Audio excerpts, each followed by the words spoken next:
Gracias también. En primer lugar, Fabricio, agradecerte muchísimo a nombre del Grupo de Ingenieros Civiles y Ambientales de la Escuela Politécnica Nacional por dar parte de tu tiempo y de tu amplísima experiencia en campos de energías renovables que en nuestro país, Ecuador, todavía son poco aplicables y más aún cuando son estos en las costas de cada uno de nuestros países. En esta noche tenemos la charla de energía eólica marina en la costa de Virginia, a cargo de Fabricio Montes de Oca. Fabricio Montes de Oca, el proyecto está desarrollado por Dominion Energy en los Estados Unidos con una capacidad de 2.6 gigavatios. Es el proyecto de energía eólica más grande que se está desarrollando actualmente en los Estados Unidos. Fabricio es gerente de sitio en el Departamento de Energía Eólica Marina de Dominion Energy. Supervisa el paquete de aerogeneradores en la ejecución de este proyecto. Recibió su título de ingeniero civil en la Escuela Politécnica Nacional del Ecuador y su maestría de ingeniería civil con concentración en ingeniería y gestión de la construcción en la Universidad Estatal de Carolina del Norte en los Estados Unidos. Fabricio es un ingeniero profesional con licencia, tiene una certificación de gerente de proyecto profesional y ha estado gestionando proyectos de la industria de la energía durante más de 12 años. Fabricio también se desempeña como presidente de la Junta Directiva de Hispanos en Energía, capítulo de Virginia, que es una organización sin fines de lucro cuya misión es impulsar la participación de los hispanos en la industria energética. Bienvenido, apreciado Fabricio. Reitero el agradecimiento a ti y obviamente esta charla va a ser de muchísima importancia para todos nosotros que nos encanta la ingeniería. Así que puedes iniciar. Hay saludos desde Cotacachi, saludos de parte de Ulpiano García, saludos que bueno, ya lo hizo también Remigio desde los Estados Unidos y el resto de compañeros que estamos aquí. Podemos comenzar.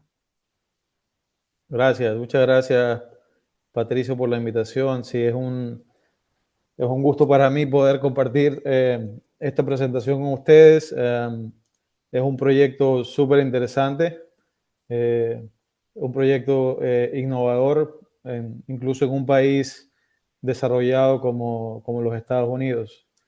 Eh, entonces, espero poder ilustrar un poco la magnitud del proyecto.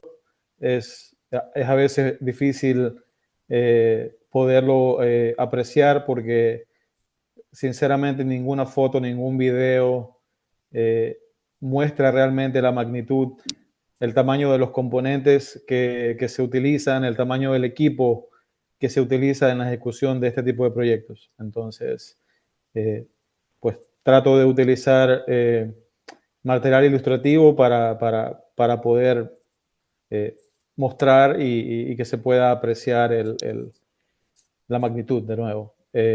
Entonces, el nombre del proyecto de nuevo es Coastal Virginia Offshore Wind, siendo desarrollado por la compañía para la que trabajo, Dominion Energy.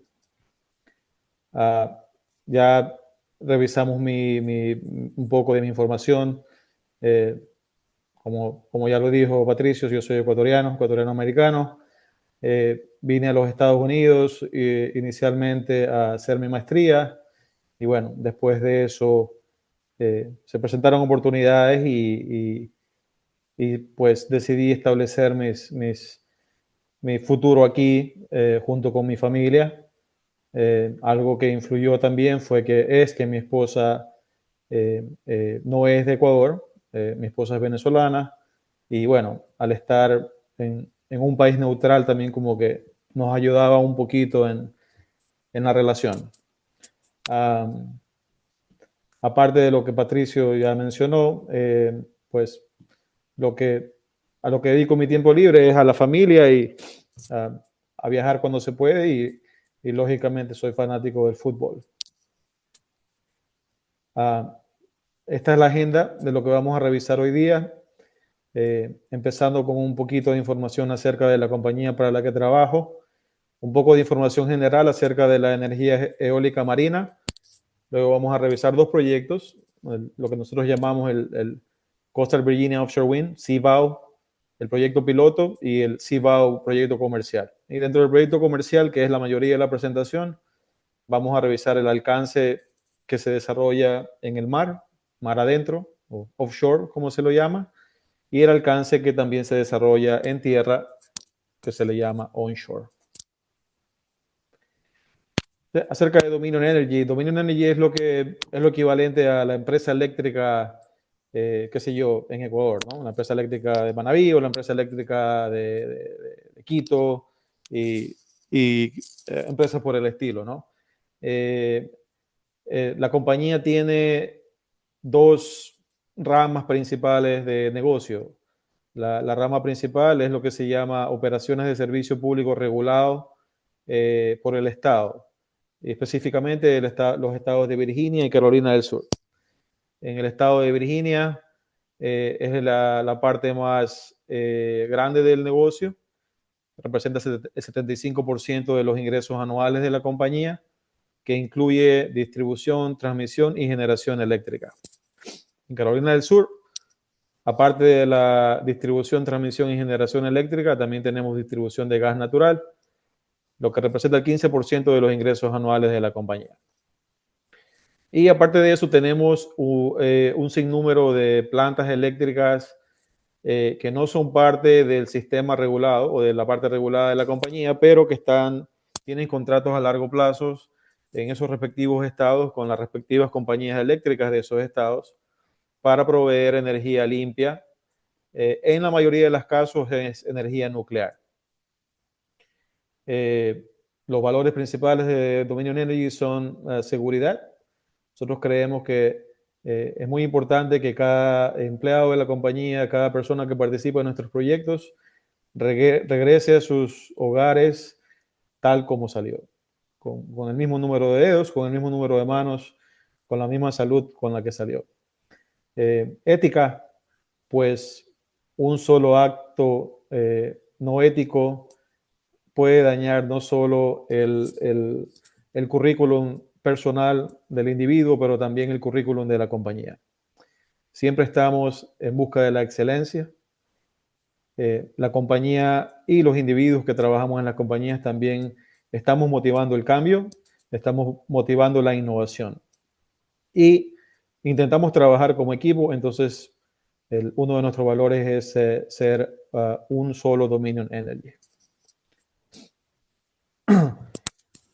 La transición energética, ¿por qué? ¿Por qué tenemos que buscar fuentes alternativas de energía que no sean dependientes de los fósiles, ¿no? Del petróleo y cosas por el estilo?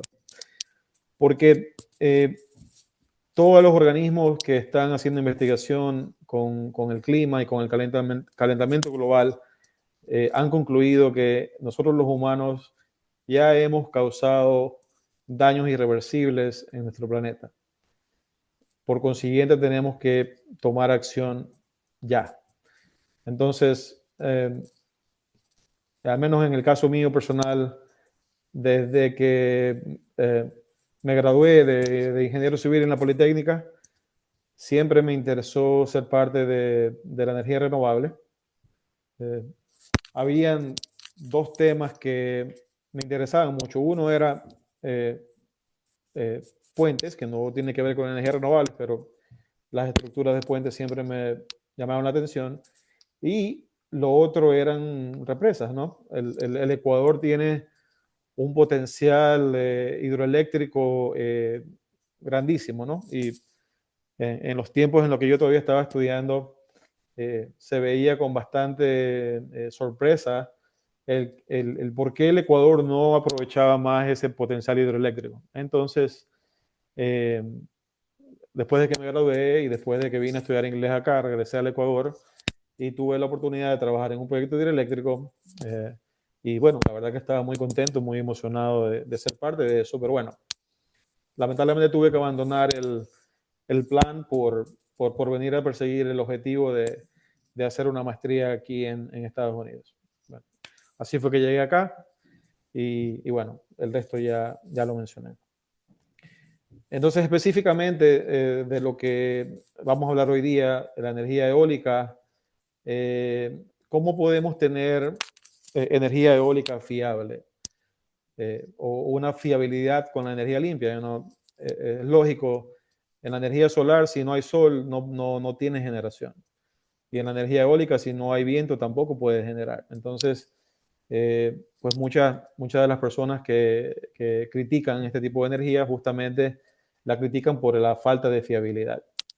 Entonces, una parte que podemos analizar es que la combinación de recursos, en este caso solar y eólico, aumenta la fiabilidad en conjunto, ¿no? Entonces, como pueden ver en el gráfico a la derecha, en la parte de arriba, el pico de energía solar al mediodía no se alinea con el pico de la demanda, ¿no? Con el uso matutino, cuando todo el mundo está tratando de salir de sus casas, o con el uso nocturno, cuando todo el mundo regresa a sus casas y está viendo la televisión o prende los aires acondicionados en la costa. Sin embargo, la energía eólica y la energía solar se complementan durante el día y también durante las estaciones anualmente. Como podemos ver en el gráfico de abajo, energía solar en celeste, energía eólica en azul. La energía solar, lógicamente el sol brilla más en los meses de calor, en los meses del verano, digamos que de mayo a septiembre, agosto, mientras que el viento sopla más fuerte en el invierno, de enero a abril y de septiembre a diciembre. Entonces, si combinamos estos dos recursos, podemos tener una fiabilidad usando energía renovable. Y eso es justamente lo que Dominion Energy está haciendo. Nosotros tenemos un portafolio de proyectos de energía solar, un portafolio muy grande de proyectos de energía solar, y tenemos este proyecto de energía eólica que es muy grande. ¿Por qué la energía eólica marina en el mar adentro? ¿Por qué? Porque nosotros usamos aire limpio para generar energía, para abastecer hogares con cero emisiones y con cero costo de combustible. Esto es muy importante porque cuando tú haces el análisis financiero de un proyecto de este estilo, la inversión inicial es muy alta. Sin embargo, el costo de operación es menor y una gran parte de ese costo de que sea menor es que no tienes que usar combustibles. Nosotros decimos que creamos una economía de energía limpia. Específicamente en el estado de Virginia, este proyecto puede ser la cimentación que puede convertir a Virginia como un centro de la cadena de suministro para estimular el crecimiento económico y reducir los costos de la industria en general en el país. También queremos crear una diversidad de energía limpia, de nuevo, complementando la energía solar, pues ambas generan energía en diferentes momentos, como lo revisamos en la diapositiva anterior. También nos ayudan a cumplir objetivos de energía limpia. Aquí en Virginia hay objetivos estatales, hay una legislación en la que específicamente el Estado le ha pedido a la compañía eléctrica que hasta el año 2045 toda la energía generada sea limpia. Es decir, no vamos a poder usar recursos fósiles para generar. Creamos empleo.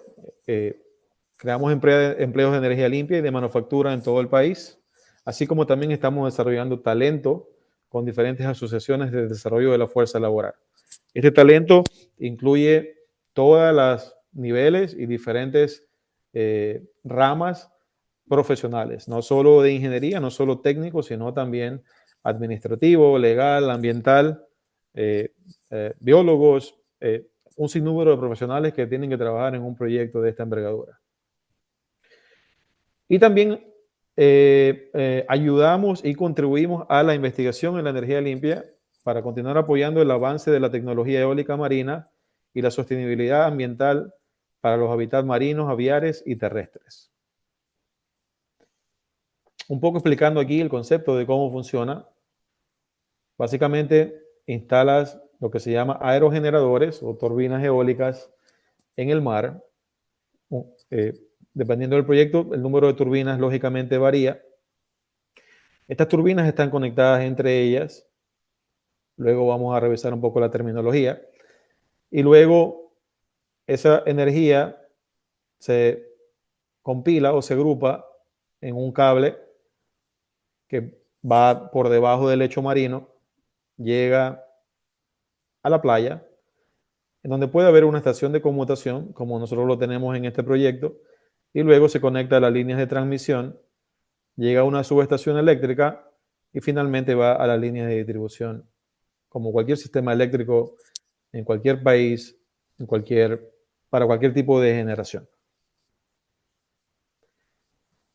La energía marina eólica en Estados Unidos. Para las personas que de repente están en Estados Unidos, esto ha estado en las noticias.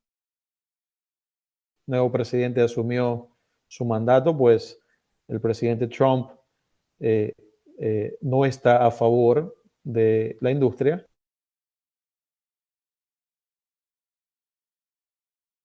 Nuevas licitaciones para concesionar nuevas áreas para el desarrollo de proyectos de energía eólica marina. Sin embargo, la información que se presenta en la pantalla muestra el potencial que se tiene en el país. Es una industria nueva y creciente en Estados Unidos, sin embargo, no es nuevo. Los europeos comenzaron a desarrollar proyectos de energía eólica a envergadura comercial hace más de 30 años. El primer proyecto fue un proyecto que se llama Vandevej en Dinamarca y se ejecutó en 1991. Es por eso que los proveedores actuales de los principales componentes para proyectos eólicos marinos se encuentran en Europa. Eso lo van a poder ver en mi presentación. Van a poder observar dónde se están fabricando los componentes para el proyecto que estamos ejecutando aquí en Virginia. La idea es que muchos de estos fabricantes se establezcan en Estados Unidos para poder crear la cadena de suministro aquí y poder fabricar aquí en el país a corto o mediano plazo. Es decir, estamos tratando de crear una nueva industria para el país. Es por eso que la orden ejecutiva del presidente Trump no tiene sentido cuando él es una persona que está muy inclinada a mejorar la economía y a mejorar los negocios y a incrementar las fuentes de trabajo, sobre todo trabajos en la industria de la energía que son pues trabajos que son bien pagados, trabajos en donde se usa bastante tecnología. Entonces, en realidad, lo que él está haciendo, pues le está quitando una oportunidad a mucha gente aquí en el país de ser parte de algo que realmente es el estado de arte mundialmente cuando hablamos de tecnología. Ahora vamos a comenzar a hablar de, como les mencionaba anteriormente, dos proyectos, lo que llamamos el proyecto piloto y lo que llamamos el proyecto comercial. Entonces, lo que Dominion Energy dijo en su momento fue, mira, vamos a hacer un proyecto pequeño primero para ver cómo nos va y para probar cómo es esto de la energía eólica marina. Entonces, la compañía decidió, si se puede decir, asociarse con agencias federales y utilizó un espacio de lo que se llama una concesión en un área de investigación. Entonces, en esa área de investigación se instalaron dos aerogeneradores de 6 megavatios para una capacidad total de 12 megavatios, lo cual es suficiente para abastecer hasta 3.000 hogares con energía limpia. De nuevo, está ubicado en un área concesionada de investigación de 864 hectáreas, ubicada a 44 kilómetros de la costa de Virginia Beach. Este fue el primer proyecto eólico marino instalado en aguas federales y el primero propiedad de una empresa eléctrica. Este proyecto proporcionó y sigue proporcionando una valiosa experiencia no solo para Dominion Energy, sino para el resto de desarrolladores de proyectos en Estados Unidos, con referencia a la permisología, el diseño, la instalación y las operaciones que se pueden aplicar a otros proyectos de tamaño comercial. El proyecto comenzó a producir energía en octubre del 2020 y ha estado produciendo satisfactoriamente desde ese entonces. El proyecto tiene más de 3 años Y parte de la investigación que se ha desarrollado está resumida en esta diapositiva. Uno de ellos fue durante la instalación de los monopilotes para el proyecto piloto, se utilizó un método para mitigar el ruido que se produce cuando tú estás martillando ese pilote. Ese ruido tiene que mitigarse de manera de que no impacte a la vida marina, específicamente ballenas, delfines, tortugas y bueno, lógicamente peces.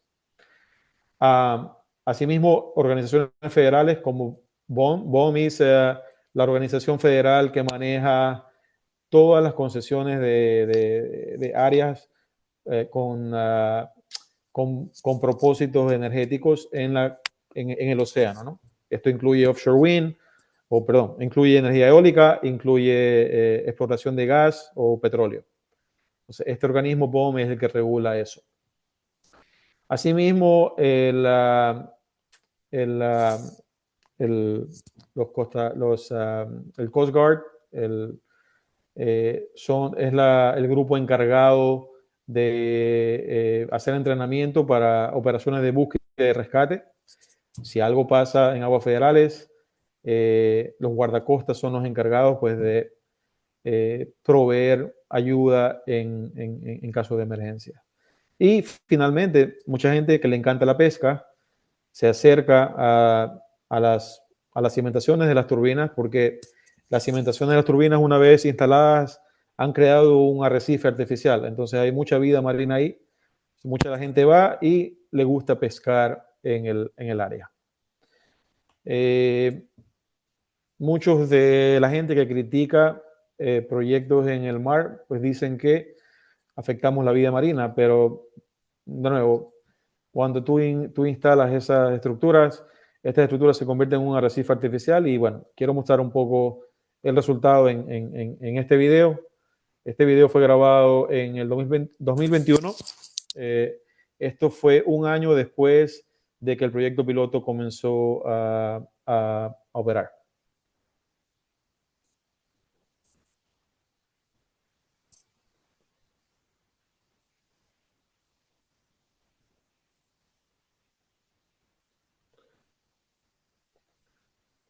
Lo que pueden ver ahí, la sombra es la cimentación, ¿no? Es lo que se llama un monopilote, es un pedazo de tubo metálico de gran diámetro. Y luego en el video también se puede observar en el fondo, en el lecho marino, hay un enrocado. Eso es parte del enrocado. Puedes ver cómo hay crecimiento marino ahí. Ahí pueden ver las rocas, hay estrellas de mar, peces.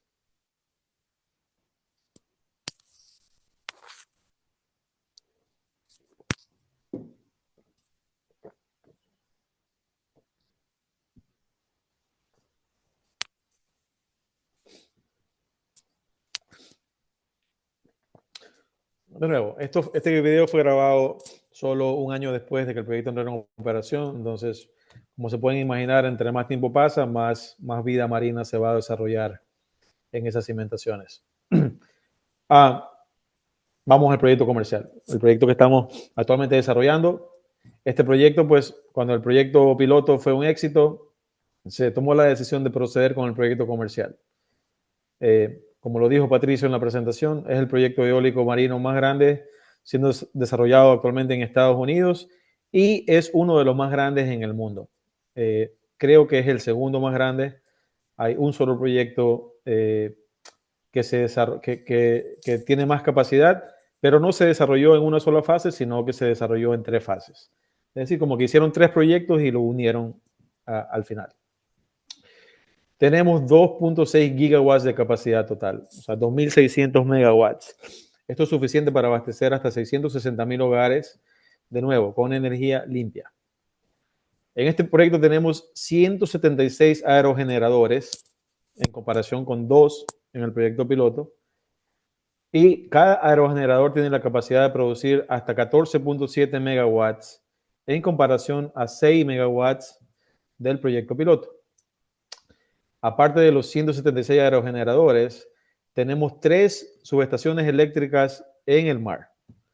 Cada subestación eléctrica tiene la capacidad de transmitir hasta 880 megawatts. El área de concesión es aproximadamente de 24 por 19 kilómetros o 456 kilómetros cuadrados, lo cual es equivalente a 85,000 canchas de fútbol. Es un poco difícil de visualizar. Esta área de concesión es más grande que muchas de las ciudades grandes de la costa este de los Estados Unidos, incluyendo Filadelfia, incluyendo Richmond y muchas otras ciudades. Y está ubicado junto al proyecto piloto. El proyecto piloto, prende el láser de nuevo, está ubicado aquí y el proyecto comercial está aquí. La parte más cercana del proyecto comercial está a 44 kilómetros de la costa y la parte más alejada está a 68 kilómetros de la costa. Aquí está Virginia Beach. Richmond, donde yo vivo, está aproximadamente aquí, a 2 horas. Washington, D.C. está a 2 horas de Richmond al norte. ¿Cuál es el efecto que tiene un proyecto como CBAO en el medio ambiente?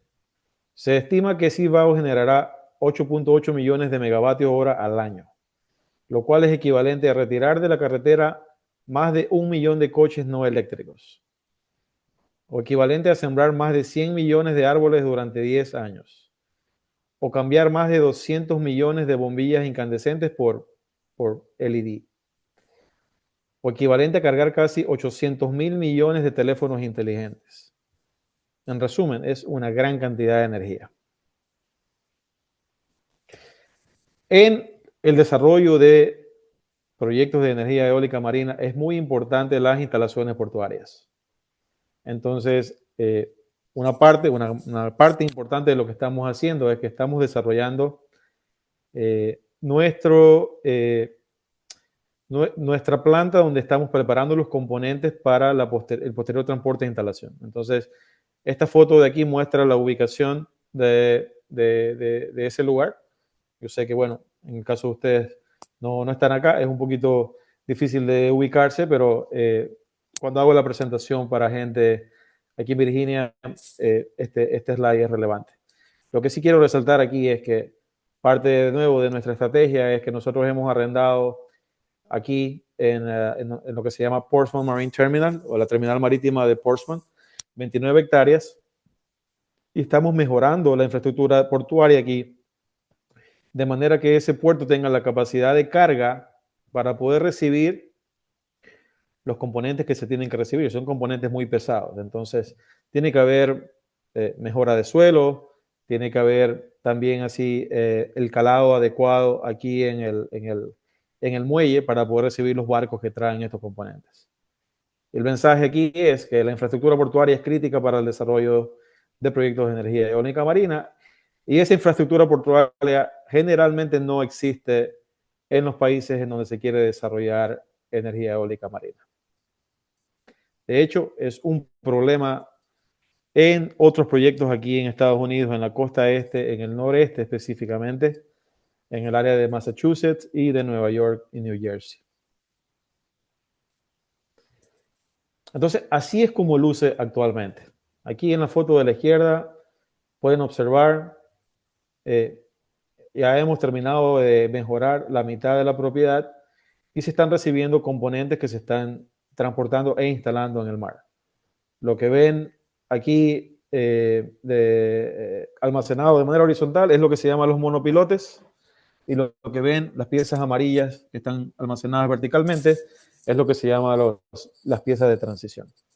En el futuro, todavía no tenemos, pero en el futuro también vamos a generar los componentes de los aerogeneradores y va a lucir más o menos como lo ven aquí en la foto de la derecha. Aquí en la foto de la derecha tenemos componentes, tenemos las palas o las aspas de los aerogeneradores, tenemos los nacelles, que es el componente que tiene todo el equipo electromecánico que genera, y tenemos las secciones de torre. De aquí en esta parte se hace lo que se llama el preensamblaje. En el caso de nosotros, cada torre se va a fabricar y a transportar desde su fábrica en 4 secciones. Las secciones van a lucir como lo estoy señalando. Y aquí, en el sitio de preensamblaje, se van a ensamblar las 4 secciones en una sola. Y esta una sección es la que se va a transportar mar adentro para su posterior instalación.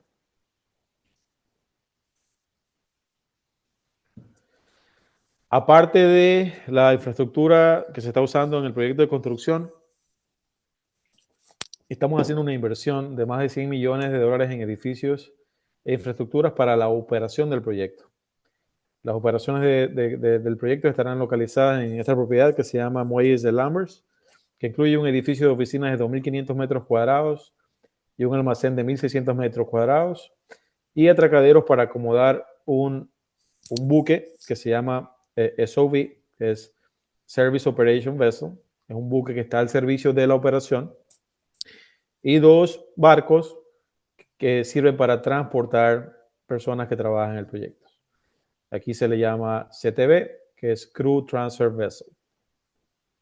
Esta es una foto de la construcción de las instalaciones de operación. Este va a ser el edificio de operación y aquí está el almacén. Esto está bastante más avanzado. De hecho, me olvidé de actualizar esa foto, pero está más avanzado de lo que se muestra ahí en la foto. Entonces, ahora vamos a entrar un poco, quiero ilustrar cómo se fabrican, se transportan y se instalan cada uno de los componentes. Entonces, para eso voy a introducir un poco la terminología técnica, qué es lo que vamos a usar de aquí en adelante para ilustrar. Entonces, en general, este slide resume todos los componentes que tiene un proyecto de energía eólica. Entonces, empezando por las cimentaciones o las fundaciones. En el caso de nosotros tenemos que la fundación tiene 2 componentes, lo que se llama el monopilote, que de nuevo, es un pedazo de tubería metálica que penetra el lecho marino y que sirve como la cimentación de todo lo demás. Luego tenemos la pieza de transición, que bueno, como su nombre lo indica, es la transición entre el monopilote y la parte superior, que es la torre de la turbina. Ahora vamos cuando digo turbina me refiero a aerogenerador, ¿no? En inglés es Wind Turbine Generator. La traducción, en mi opinión, más adecuada es aerogenerador, pero no se parece, entonces me disculpan si no la uso adecuadamente. El aerogenerador tiene 3 componentes principales. La torre, el nacelle, que de nuevo es donde está el generador, está todo el componente electromecánico del aerogenerador, y las palas o aspas. Generalmente, los proyectos de energía eólica tienen 3 aspas. ¿Podrían tener más? ¿Podrían tener menos? Sí. Pero estudios de investigación han concluido que la configuración más óptima es con 3 aspas. Luego, los cables que conectan aerogeneradores, se llaman cables entre matrices, en inglés interarray cables. Y también el cable que conecta turbina con subestación eléctrica marina también se llama cable entre matriz. Luego tenemos la subestación marina, mar adentro, que tiene 2 componentes, su cimentación, que es una estructura que se llama jacket, es una estructura tubular. Esto sí es típico, se usa mucho también en la industria del petróleo. Y la parte de arriba, modular, que en inglés se denomina topside, es la que tiene el equipo, en este caso el equipo de transmisión. En el caso de plataformas en la industria del petróleo, tiene equipo para procesamiento de petróleo o de gas natural. Luego, el cable que conecta la subestación eléctrica con la playa se llama en inglés offshore export cable o cable de exportación costa afuera. Ahora, en los siguientes slides, en las siguientes diapositivas, vamos a revisar uno a uno cómo se fabrican esos componentes y le voy a dar un estatus de cómo estamos específicamente para el proyecto del cual yo formo parte.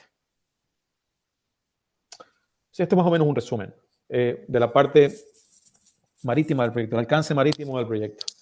Una parte crítica de lo que Dominion Energy realizó al inicio del proyecto es que elegimos contratistas que a nosotros los consideramos que más que contratistas son socios que tienen mucha experiencia en la industria de la energía eólica marina. Empezando con el contratista de los aerogeneradores, una compañía que se llama Siemens Gamesa. Ellos tienen un alcance de contrato que incluye todo, ¿no? Incluye la ingeniería, la compra, la fabricación, transporte, instalación y comisionamiento de los 176 aerogeneradores.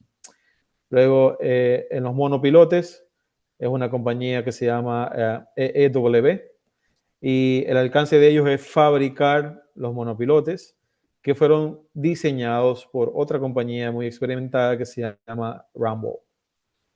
Luego, las piezas de transición fueron también diseñadas por Rambo y están siendo fabricadas por una compañía que se llama CS Wind Offshore. Las subestaciones eléctricas marinas es un tipo de contrato IPC que incluye la ingeniería, la procura y la construcción.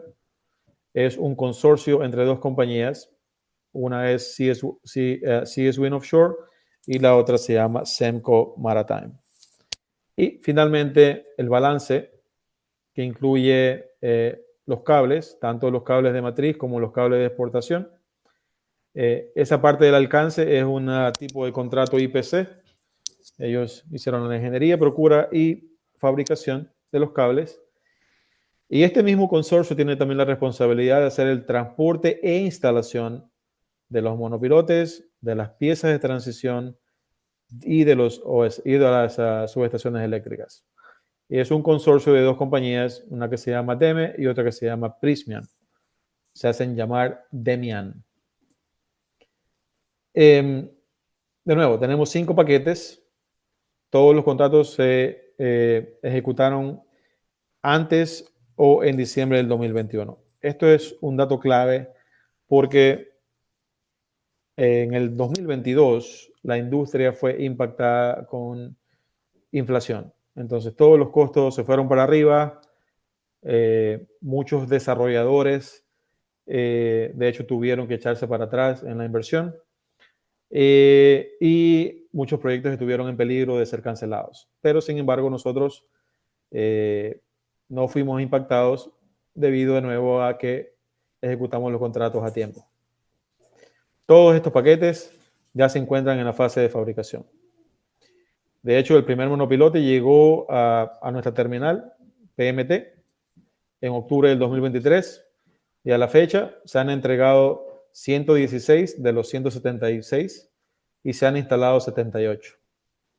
Asimismo, la primera pieza de transición llegó a nuestro terminal en mayo del año pasado y a la fecha se han entregado 50 y 9 se han instalado.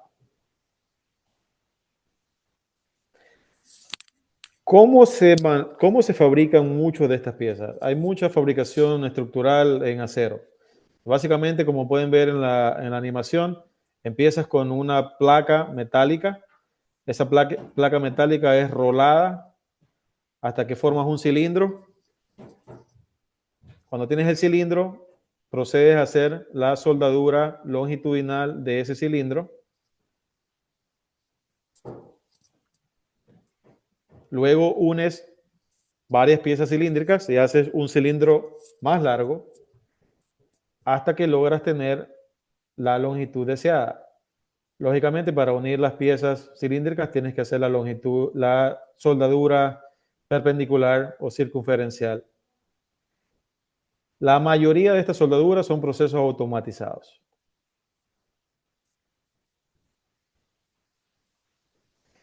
Luego de que terminas de hacer lo que se llama el acero principal, se instala el acero secundario y se procede a aplicar la protección contra la corrosión. El tipo de sistema depende del tipo de pieza. Los monopilotes tienen menos pintura que las piezas de transición, por ejemplo, y tienen también mucho menos acero secundario. Una vez que tienes tus piezas completadas, la tienes que proceder a cargar para su posterior transportación a donde están siendo almacenadas. Este caso en particular muestra el proceso de carga de un monopilote usando equipo que se llama SPMT, que es transporte modular autopropulsado. Esto es típico, se usa típicamente para mover cualquier tipo de carga pesada en cualquier planta de fabricación. Como pueden ver, se opera a través de ese módulo como un joystick, como cuando jugábamos Atari. Es realmente impresionante la capacidad que tienen estos módulos autopropulsados. Pueden mover carga muy pesada. Lo van a poder observar un poquito más tarde cuando les muestre un video que muestra la fabricación y transporte de la subestación eléctrica. Presten atención que van a poder observar de nuevo este tipo de equipos. Aquí estamos observando en cambio las piezas de transición. Es diferente, no se usa los módulos autopropulsados, se usan grúas. Ahí se está observando el proceso de poner en posición vertical a las piezas de transición. Entonces, la pieza de transición se fabrica la parte de afuera, el casco, digamos, de la pieza, pero sin embargo, adentro ellos tienen equipo, lo que se llaman los internals. Mucho acero secundario, tienen lo que se llama cable trays, tienen también equipo eléctrico y mecánico. Entonces, estas estructuras secundarias se las fabrica aparte y se las inserta una vez que el casco esté en posición vertical. Una vez que las piezas de transición están listas, se procede a su carga usando una grúa sobre ruedas, como pueden ver en la animación.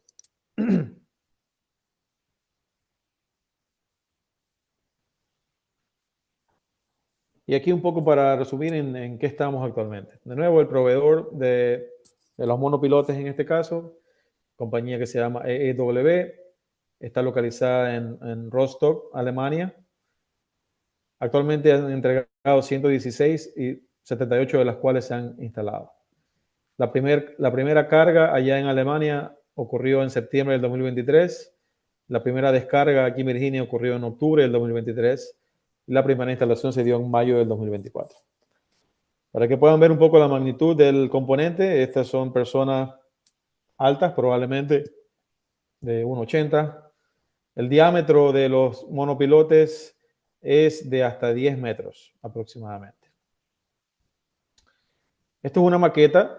Me gusta usarla para ilustrar cómo funciona, ¿no? Este es el monopilote, este es el lecho marino y esta es la penetración que alcanza el monopilote, ¿no? Lógicamente la penetración depende del tipo de suelo.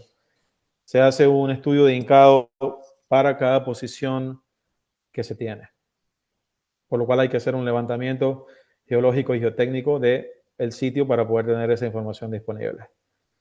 Y una vez que tienes instalado el monopilote, instalas la pieza de transición encima del monopilote.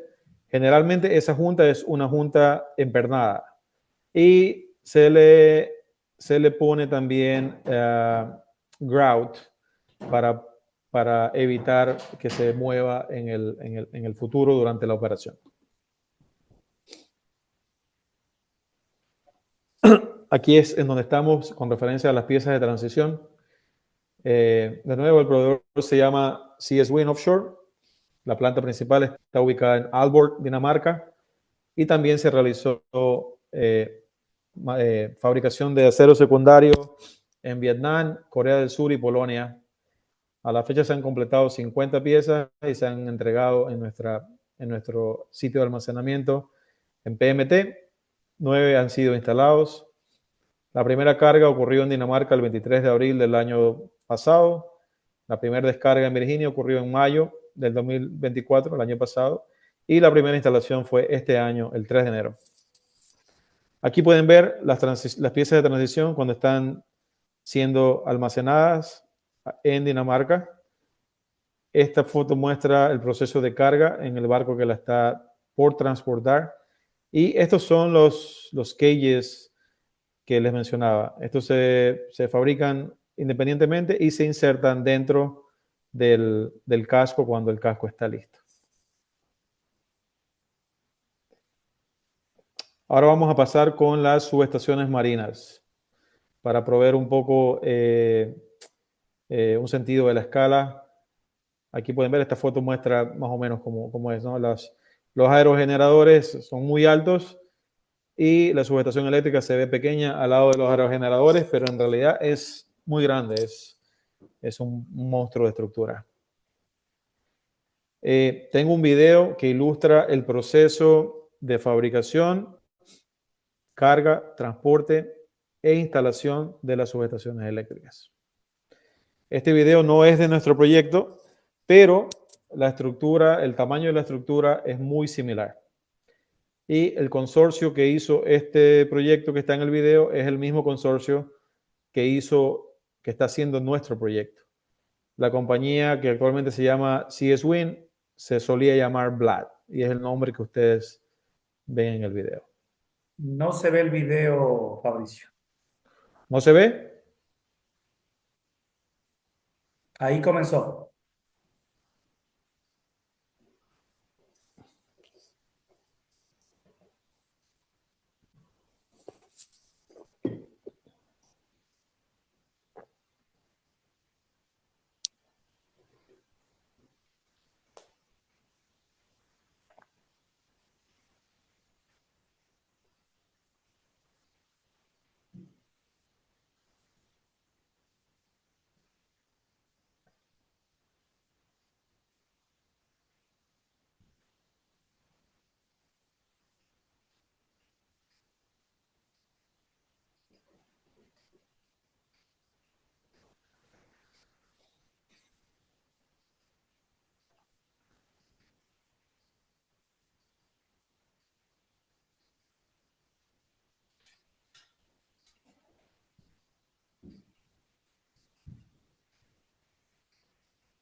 Ok.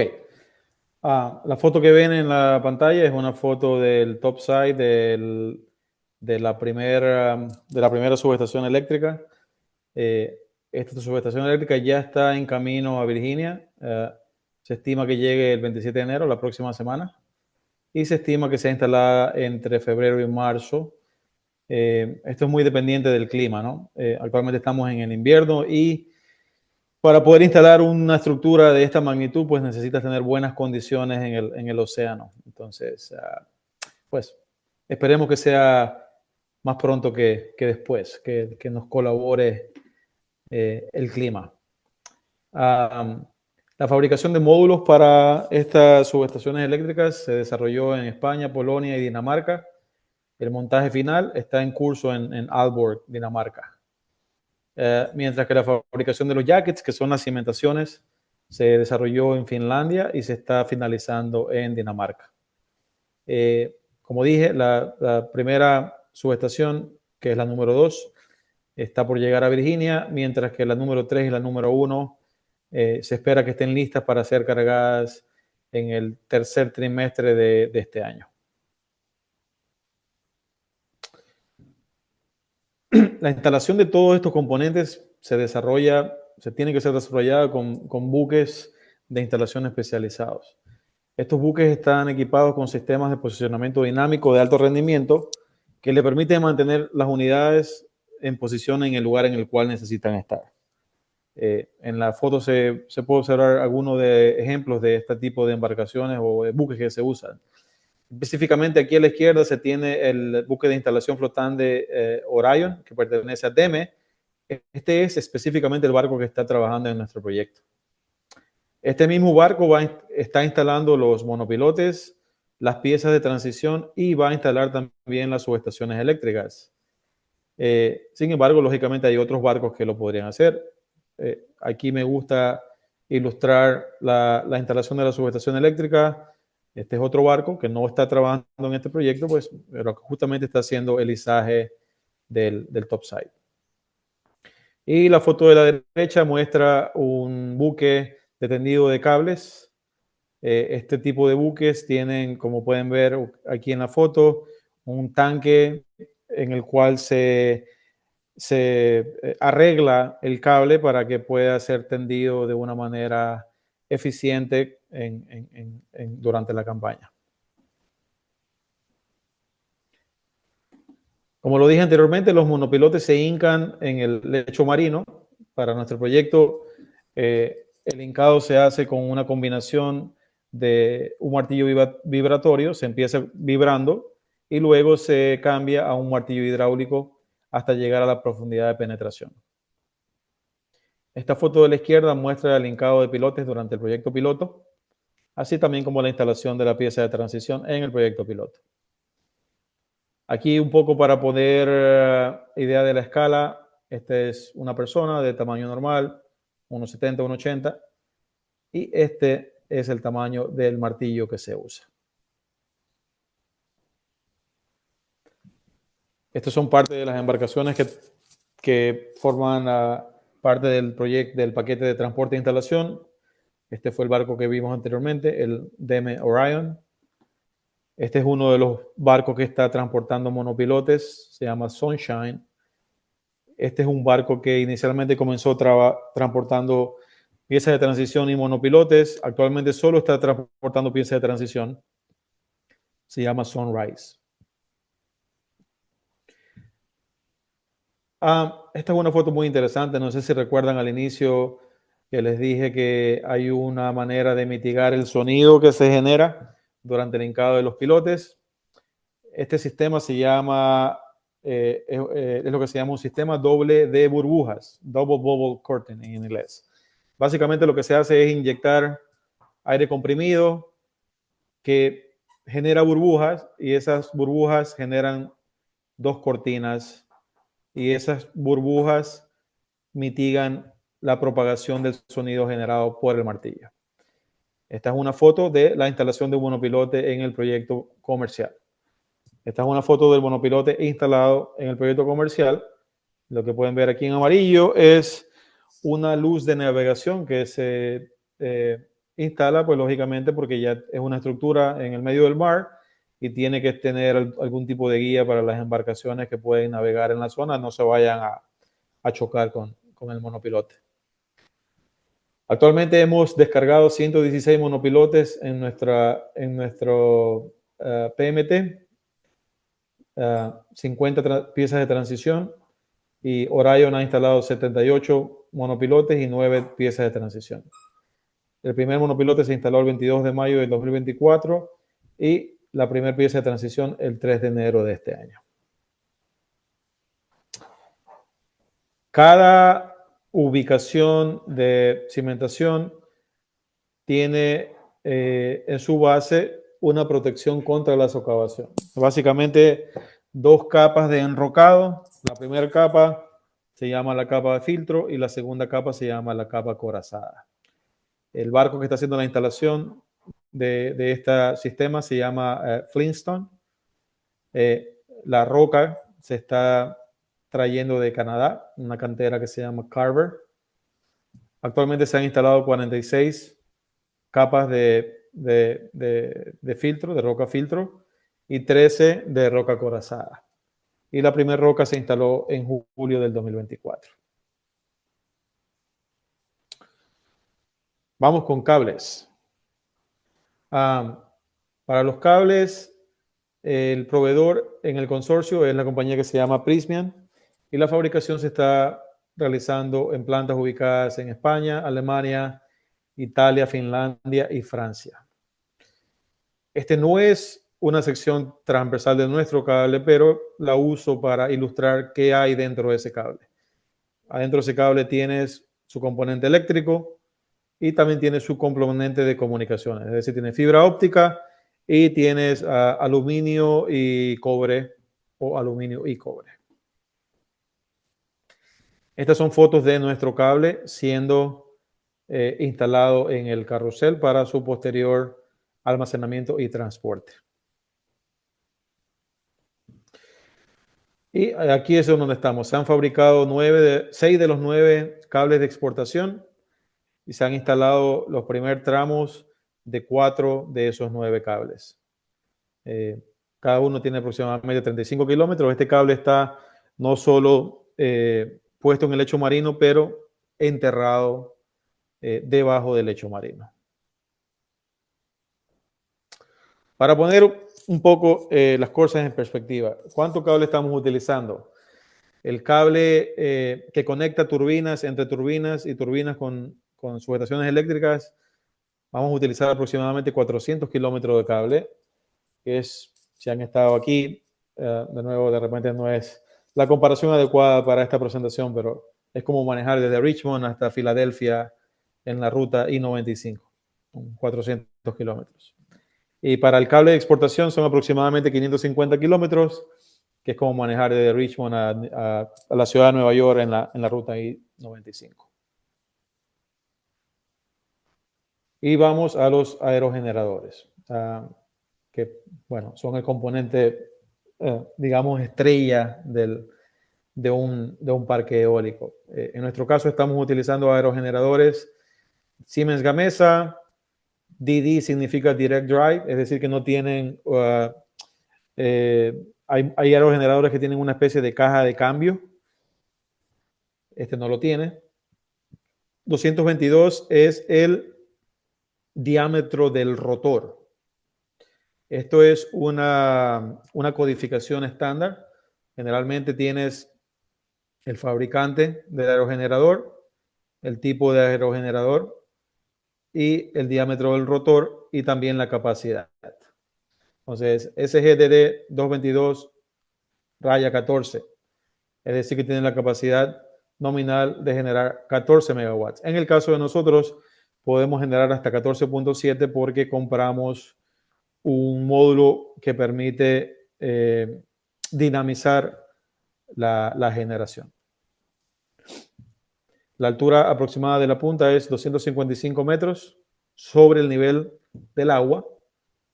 La altura del centro es 143 metros. La altura de la torre, de la parte de arriba de la torre, es 115 metros. Cada pala tiene 108 metros de longitud y el diámetro 222 metros.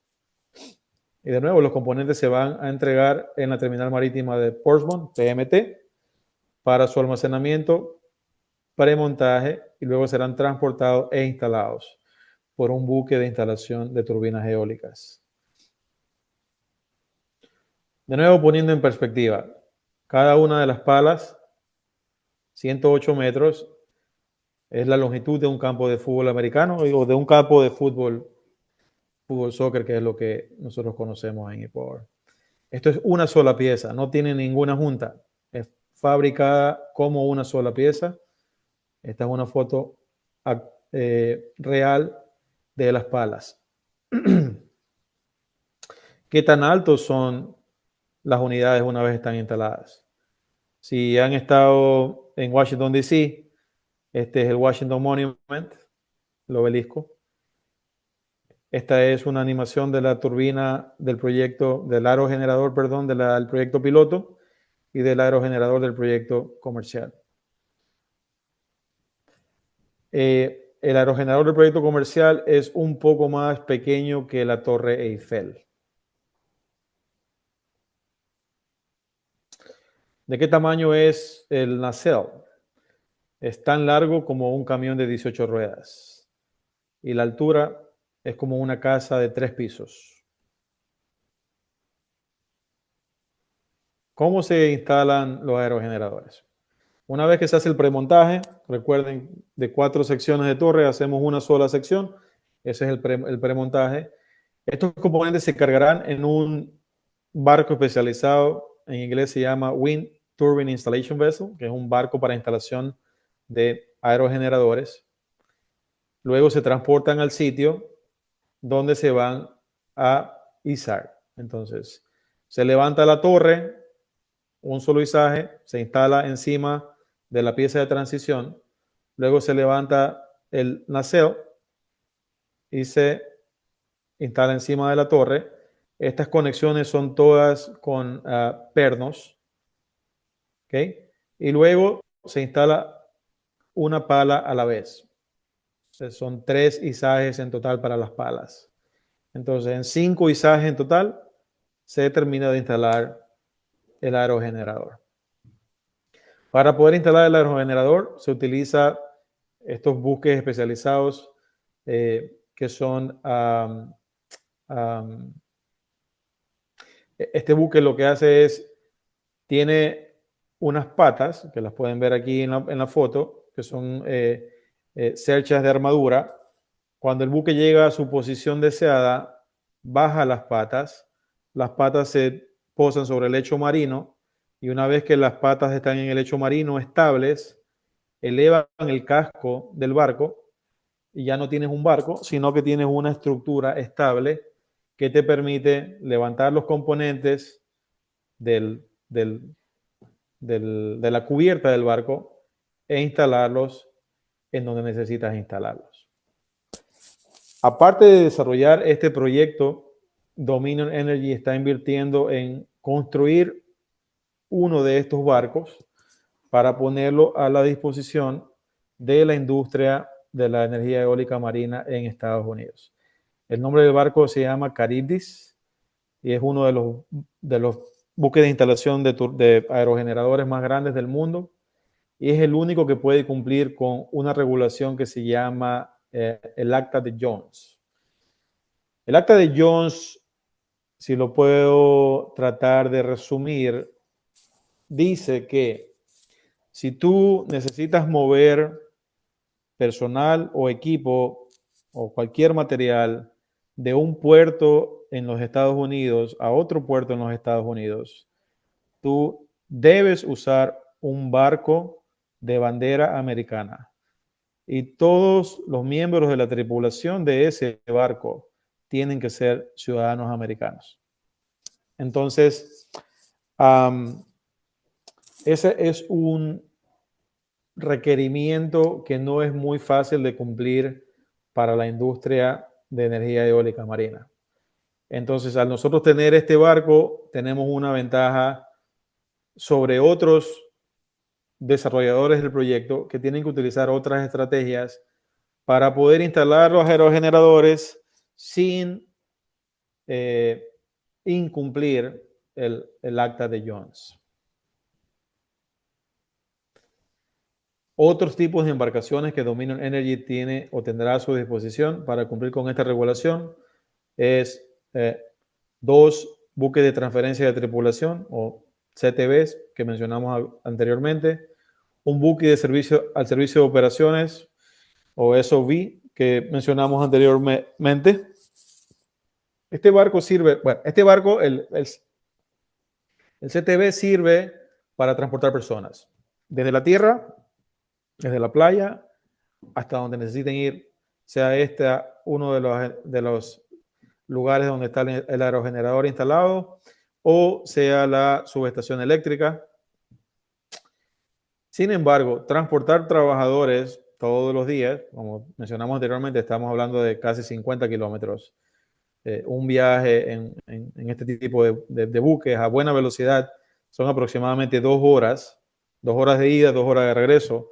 No conviene estar transportando a la gente todos los días. Entonces lo que se hace es que se tiene el SOV y la gente vive en este barco. Entonces tú tienes gente trabajando 2, 3 semanas y luego tienes otro grupo diferente de personas que trabajan las siguientes 2 o 3 semanas, de manera que la gente vive aquí y este barco está equipado con una especie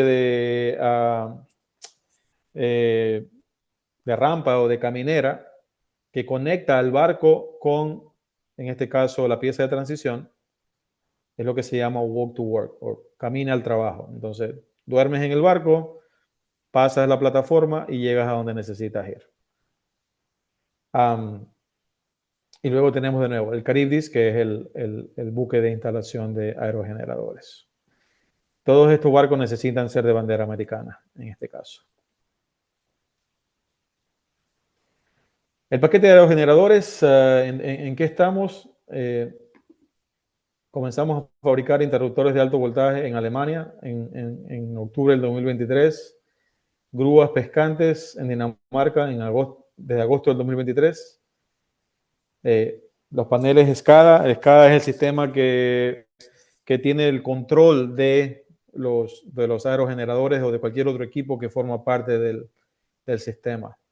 Se fabricaron en Dinamarca en el 2023 y comenzamos a fabricar torres en México en agosto del año pasado y en Portugal en septiembre del año pasado. Estamos por comenzar la fabricación de nacelles en Alemania en el mes de marzo de este año y de palas en Dinamarca en el mes de febrero de este año. Y esperamos poder iniciar la instalación y puesta en marcha de los aerogeneradores en agosto de este año. Eso finaliza el alcance mar adentro. Ahora voy a topar un poco el alcance en tierra. En el alcance en tierra tenemos 4 paquetes de construcción. El primer paquete es una ruta subterránea que incluye desde la llegada donde aterrizan los cables de exportación que vienen del mar y de manera subterránea esos cables llegan a este lugar que se llama la estación de conmutación de Harpers. Tenemos que aquí llegan 9 cables y esos 9 cables se convierten en 27 cables. 6.6 kilómetros de ruta subterránea. Van por debajo de la tierra. 27 cables por debajo de la tierra por 6.6 kilómetros. Solo esa parte es un proyecto grande. Luego llegas de nuevo a la estación de conmutación de Harpers, en donde tienes diferentes tipos de equipo eléctrico que forma parte del sistema. Luego de Harpers tienes rutas de transmisión hasta que llegas a una subestación que se llama Fentress. El paquete número 3 son las rutas de transmisión. 3 líneas de transmisión, cada una tiene entre 23 y 29 kilómetros. Y luego llegas de nuevo a la subestación de Fentress. Es una subestación existente que se va a ampliar. Esto es una ilustración de dónde el cable aterriza. De nuevo, 9 cables se convierten en 27. El cable justamente llega a un lugar que se llama State Military Reservation. Es una parte de, si no me equivoco, es del Navy de los Estados Unidos en el área de Virginia Beach. Y esto es una animación de cómo luce actualmente el lugar donde está ubicado la estación de conmutación y cómo va a lucir en el futuro. Asimismo, cómo luce actualmente la subestación de Fentress y cómo va a lucir en el futuro. Como pueden ver, es prácticamente el doble del tamaño actual. Estos son varios de los hitos del proyecto que hemos cumplido. Han sido varios años de ejecución y todavía tenemos un par de años hasta finalizar el proyecto, que se espera ocurra a finales del 2026. Y el proyecto tiene una vida útil estimada de al menos 30 años. Y eso finaliza la presentación.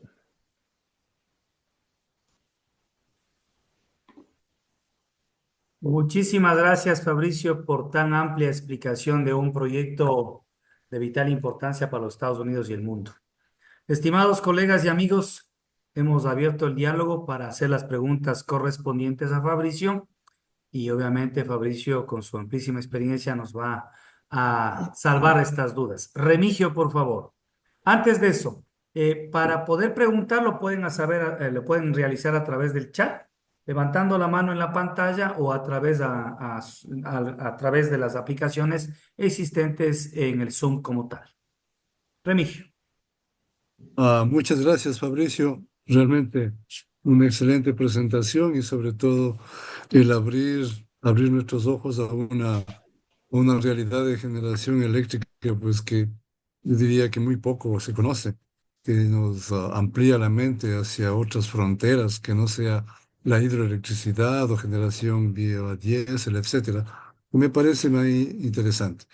En realidad, usted me quitó la pregunta justo al final, cuando le quería preguntar sobre la vida útil del proyecto. Pero bueno, aquí tengo un pequeño paréntesis, digamos, en el sentido de que el proyecto va a durar 30 años. Sin embargo, no sé si desde la concepción hasta la implementación va a ser más de 6 años, ¿verdad?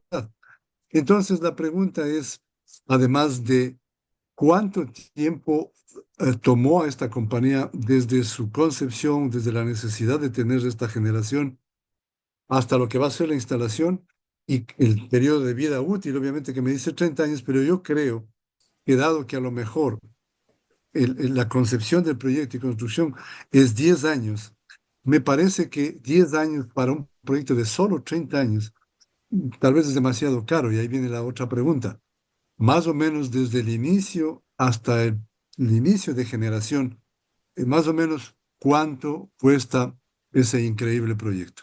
Gracias, Fabricio, por su excelente presentación. No, un gusto. Muchas gracias por las preguntas. Todas son muy buenas. Vamos a tratar de responderlas todas. 30 años de vida útil después de la entrada en operación, ¿no? Cuando se diseñan los componentes, eh, el, el, digamos que el estado de carga que gobierna estos componentes es la fatiga, ¿no?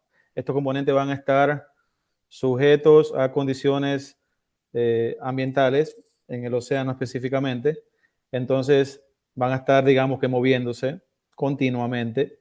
Entonces eso crea un ciclo y ese ciclo crea una fatiga en el material que se usa, ¿no? Entonces, cuando se diseña para la fatiga que el proyecto tiene, entonces tú consideras, ¿no? Mira, eh, yo fabrico el componente, luego ese componente va a ser transportado. Durante el transporte, ese componente tiene una fatiga. Luego, durante la instalación, tiene otra fatiga.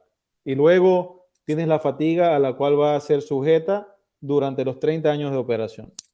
Entonces, durante el diseño de nuevo, se considera las fases preliminares a la operación, de manera de que tu vida útil efectiva sea durante la operación y no durante la construcción o transporte, ¿no?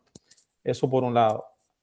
Cuando yo dije al menos 30 años, lo dije porque actualmente, si se tienen buenas prácticas operacionales y si tú tienes un sistema que te permita monitorear cómo la estructura se está comportando y cómo, y en base a la información que tú adquieres de estos sistemas, lo que se llama un Condition Monitoring System en inglés, o sistema de monitoreo de la condición.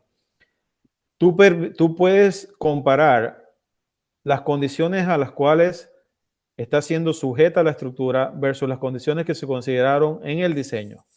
Y si las condiciones o el comportamiento de la estructura es mejor actualmente al que se consideró en el diseño, esa fatiga, esa vida de fatiga se puede extender, ¿no? Si tú dijiste, mira, mi fatiga, por poner un número, es 10 en 5 años y después de 5 años de recolectar información, tú solo has consumido 2 de los 10 años, tú puedes extender la vida útil del proyecto, ¿no? De nuevo, para poder hacer eso necesitas el sistema de monitoreo y necesitas tener buenas prácticas durante la operación. Costo del proyecto. El proyecto tiene un valor actualmente de 9.8 billones de dólares. Son 9.800 millones de dólares. Es un proyecto, es uno de los proyectos más grandes, más costosos en todo el mundo. Es el proyecto más grande que Dominion Energy ha hecho en toda su historia. Y sí, es un proyecto pues costoso.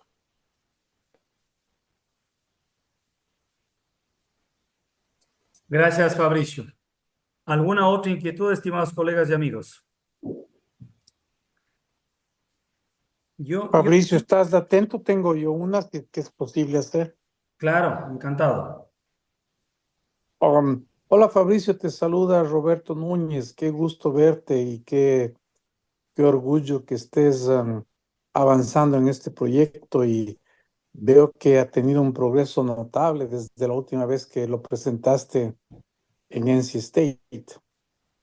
Y la pregunta es básicamente política.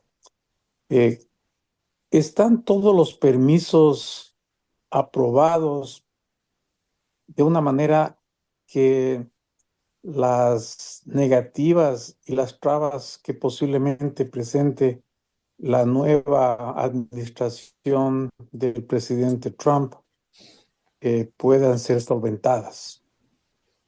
Roberto, muchos saludos. Un gusto verte. Lo mismo. Sí, Roberto, me imagino que no escuchaste una parte de la presentación. Justamente mencionaba el tema político, la orden ejecutiva que el presidente Trump firmó a inicios de semana. Actualmente, el análisis que la compañía ha realizado de la orden ejecutiva nos lleva a pensar de que el proyecto no va a ser impactado con la misma. La orden ejecutiva tiene dos partes. La primera parte incluye la suspensión de nuevas concesiones para desarrollar proyectos de energía eólica marina. Y la segunda parte incluye una suspensión temporal para el procesamiento de nuevos permisos para desarrollar proyectos. Sin embargo, en el proyecto de nosotros, los permisos ya están aprobados. Entonces, el análisis actual nos lleva a pensar de que no deberíamos de tener ningún problema para seguir trabajando. Listo, gracias. Hola, buenas noches. Nelson, siga, por favor. Gracias. Gracias, Fabricio, por la presentación. Yo quería hacerte unas pequeñas preguntas un poco más del tema financiero. El CAPEX, que ya lo mencionaste, el OPEX del proyecto. ¿Cuál es la velocidad, una velocidad aceptable o una velocidad que sea rentable en lo que es offshore, ¿no? Estoy hablando de una velocidad. Y con eso el factor planta que tiene este proyecto, ¿no es cierto? ¿Cuál sería el factor planta? Y otra cosa que no está un poquito claro. No, bueno, obviamente en la parte financiera que si no hablaste nada, es cuánto cuesta, bueno, el mega ya lo dijiste, con el valor total del proyecto se lo podría calcular. Estamos hablando de 1,000,000 y pico de dólares por cada mega. Y, y la otra cosa, ¿cuál es el costo del kilovatio hora?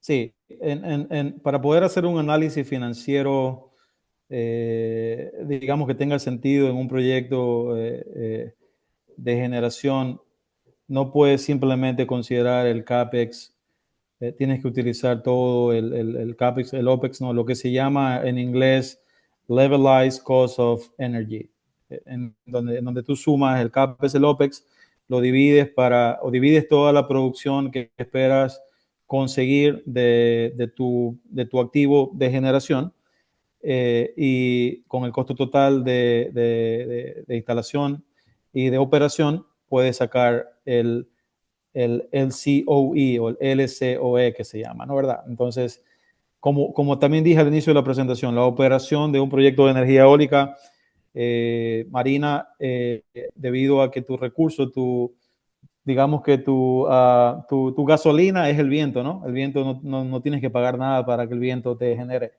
Entonces, cuando tú haces el análisis basado en el LCOE, la energía eólica ya está compitiendo con otro tipo de energía, ¿no? Entonces, para el proyecto de nosotros, no tengo el dato exacto, pero el LCOE está en menos de $80 por megavatio. Sí. Cuando te refieres a factor planta, de repente no estoy familiarizado con la terminología en español, no sé si me explicas un poquito. Eh, es bueno, tú tienes Cap- 8.700 horas. el capacity factor. Pues sí, ese puede ser, sí. Es, Sí, es, tú sí, tienes 9.000 horas al año de 9.000 horas y de esas 9.000 horas, ¿cuántas funcionan? Que correcto. es, El que es capacity factor. obviamente el problema de las energías renovables, la, Correcto. la Sí, inconsistencia en el tiempo, y que tú lo dijiste correcto. Correcto. Ese capacity factor, el factor planta, como tú lo mencionas, es en lógicamente español, sí. está influenciado por varios factores, ¿no? Lógicamente, si no hay viento, no puede generar. O si el aerogenerador no está disponible por A o E motivo eléctrico, mecánico, no puede generar. O, qué sé yo, también está influenciado por las pérdidas en el sistema. Entonces, el factor en el caso de un proyecto de offshore wind, en el caso de nosotros en particular, no tengo el dato exacto, pero me parece que está por alrededor de 0.45. Bueno, con el dato que tú diste, que produces 8.800 millones de kilovatios, 8.800 megas de kilovatios hora año, sale un factor planta del 25% más o menos, que es lo calculé ahorita, es que diste esos datos. O sea, Claro, ¿a qué me refiero? sí, sí, Sí, lo entiendo. Lo que pasa es que, te comento. claro, lo que pasa es que Dale. cuando tienes un aerogenerador, tienes, tienes, tienes una curva de generación, ¿no? O sea, si el aerogenerador tiene una capacidad máxima de generar de 14.7 en este caso, el viento que necesitas para que genere a ese nivel no siempre va a estar disponible, ¿no? Sin embargo, si tienes una velocidad de viento menor, no significa que no vas a generar, simplemente vas a generar menos, ¿no? Entonces, la generación es directamente proporcional a la velocidad del viento. Entonces, cuando le haces el cálculo, me imagino que lo estás haciendo con los 14.7, es un análisis, eh, digamos, estadísticamente no es válido, ¿no? Porque tú tienes que hacer un análisis con los datos históricos del recurso viento, ¿no? Entonces, el viento, por ejemplo, en enero no es el mismo viento que puedes tener en mayo, ¿no? Porque es un recurso que varía estacional y durante el día también, ¿no? Entonces, el cálculo que viste en la presentación está basado en esa estadística, ¿no? No solo en la capacidad máxima que puede generar una sola unidad. Sí, no. A ver, me voy a tomar un minuto un poquito explicando. Bueno, yo soy de Loja y nosotros acá en Loja desarrollamos el primer proyecto eólico en el Ecuador. Es un proyecto pequeño de 16 megas y este proyecto con aerogeneradores de 1.5 megas, tú sabes que antes de arrancar cualquiera de estos proyectos, el análisis financiero o el Financial Project tiene que estar al milímetro, ¿no es cierto? Entonces ahí tienes una proyección tú de la producción, dependiendo de la estacionalidad del viento, igual que el recurso hidráulico que tenemos, ¿no es cierto? Uh -huh. Igual que la hidrología de un río que depende bueno, de su régimen. Entonces, es idéntico al viento. El viento, pero una vez que tú ya tienes estos proyectos, tú tienes una manera de medirlos rápidamente. Una de las cuestiones así rápidas es el factor planta. con eso tú dices, ok, este proyecto es poco rentable, es muy rentable, o es... Pues, por ejemplo, Villonaco 1, que es un proyecto de 16 megas, produce 75 millones de kilovatios hora año, lo que le da un factor planta, que es el nombre correcto en español, de casi un poco de 55% de su máxima capacidad. O sea que si en el año, digamos que estamos en 55, digamos que es de 50, o sea que en el año, si estuviera todo el tiempo con una buena velocidad, estaría produciendo 150 millones de kilovatios hora año. Pues aquí no, está produciendo 75 millones. Nosotros, un grupo de desarrolladores locales, desarrollamos otro proyecto y participamos en el último PPS, que fue el PPS de los 500 megas, que no sé si los colegas de Quito lo conocieron, el PPS 2. El PPS 1 fue el Aromo con dos proyectos de Villonaco, Villonaco 2, Villonaco 3, en la que ganó una empresa española, Cobra, que se adjudicó uno de los proyectos de 110 megas. Igual, el proyecto es un proyecto con un factor planta del 45%. eh, y lo que te preguntaba, o sea, vientos, tú llegas al sitio, empiezas a medir, obviamente, primero con cuestiones manuales, con anemómetros manuales. Y por ejemplo, nosotros en los proyectos que hemos desarrollado, tú vas al sitio y tenemos velocidades en el sitio de 12, 11, 12 metros por segundo. Y a la final, en el estudio que tú haces, en la proyección que tú haces con todas estas eh, proyecciones de probabilidad del 75, 90, 95%, pues tú determinas una cantidad X de kilovatios de energía, que eso es lo que a la final te va a determinar y te va a hacer el análisis financiero.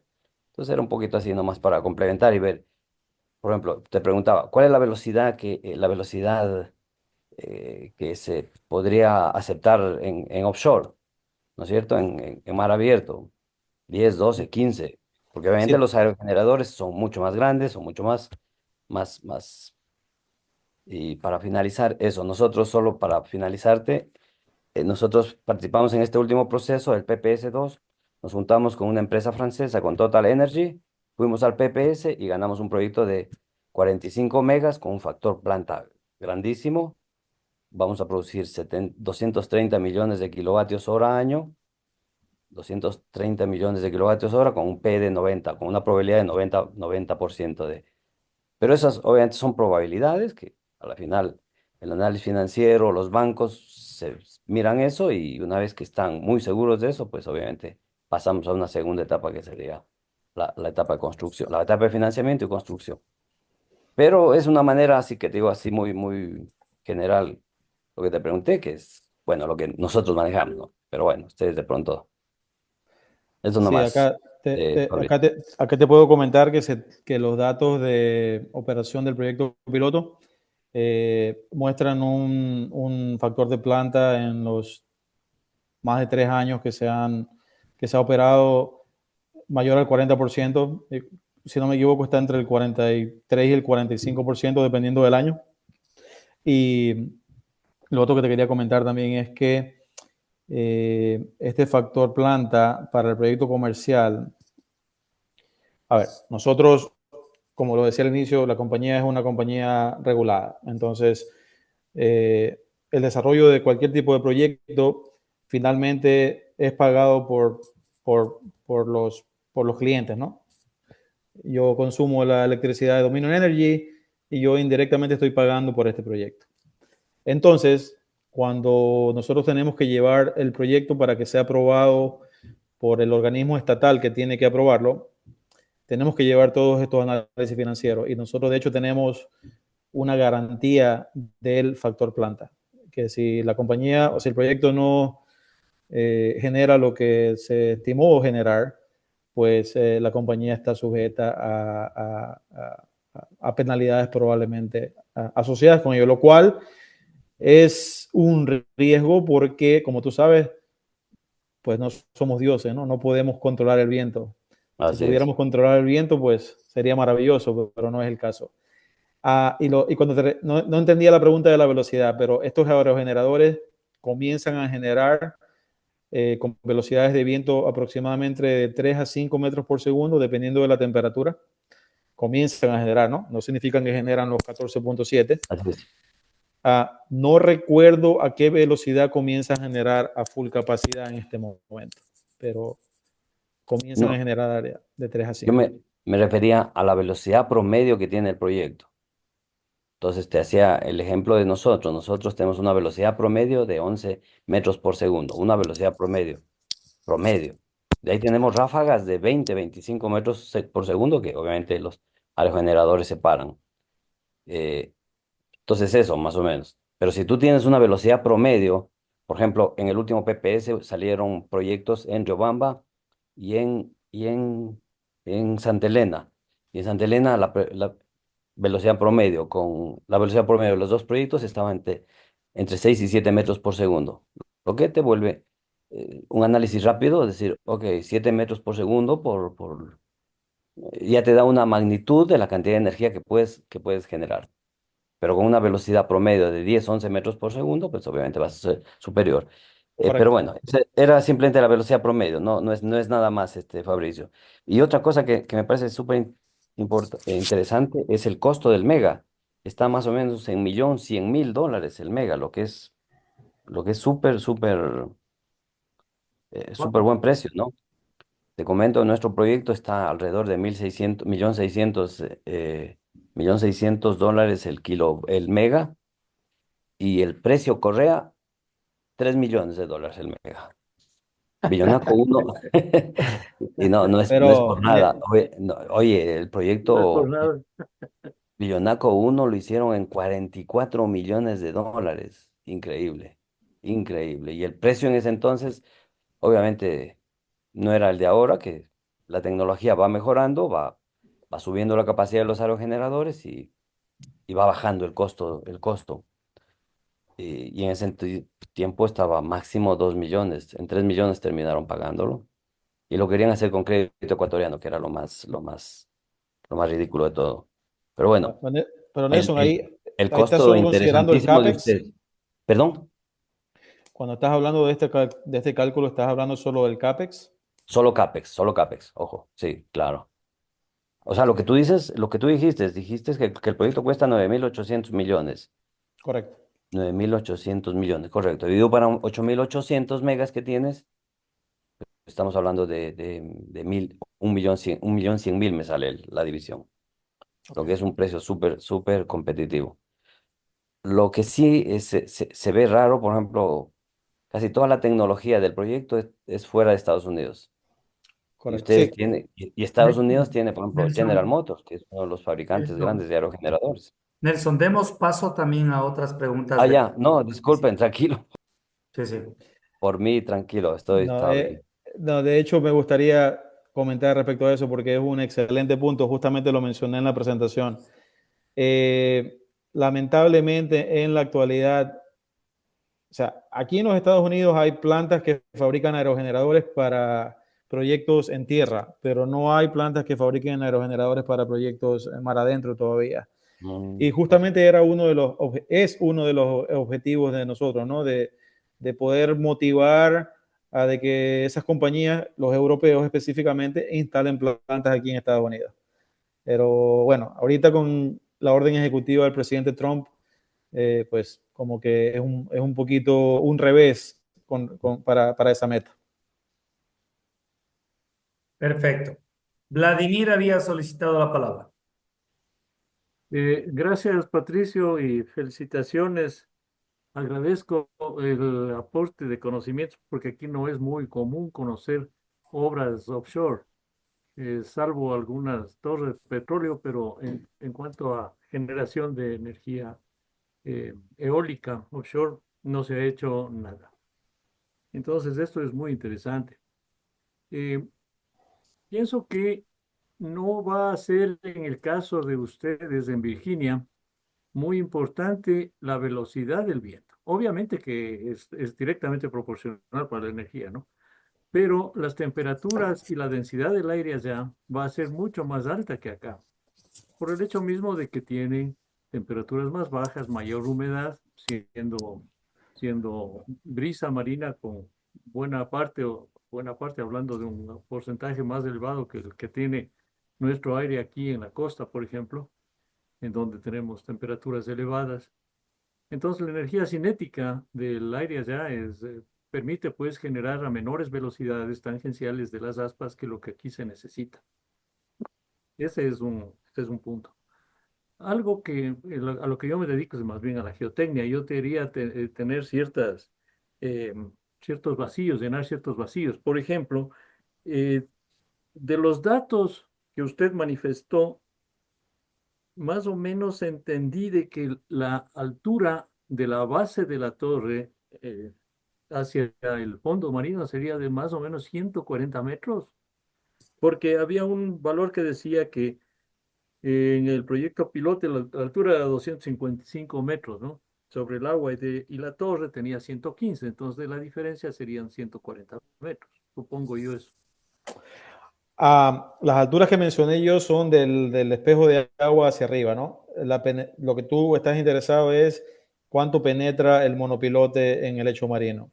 La altura de Eh, ese monopilote, o sea, sí, bueno, la profundidad de encastramiento sería en el fondo marino, eso sí no conozco, pero sí. sería los 140 metros que sea de la diferencia y no sé, serán 20, 50 metros de encastramiento, no sé. Pero eso también debe estar relacionado, probablemente ese monopilote es rellenado, supongo, con materiales marinos mismos para darle mayor inercia, ¿no? Mayor No. peso, digamos, mejor a la base. ¿O cómo es lo que se mantiene? ¿Es hueco? No creo que sea. Sí, bueno, es hueco. Lógicamente, cuando tú lo estás hincando, digamos que se rellena solito, ¿no?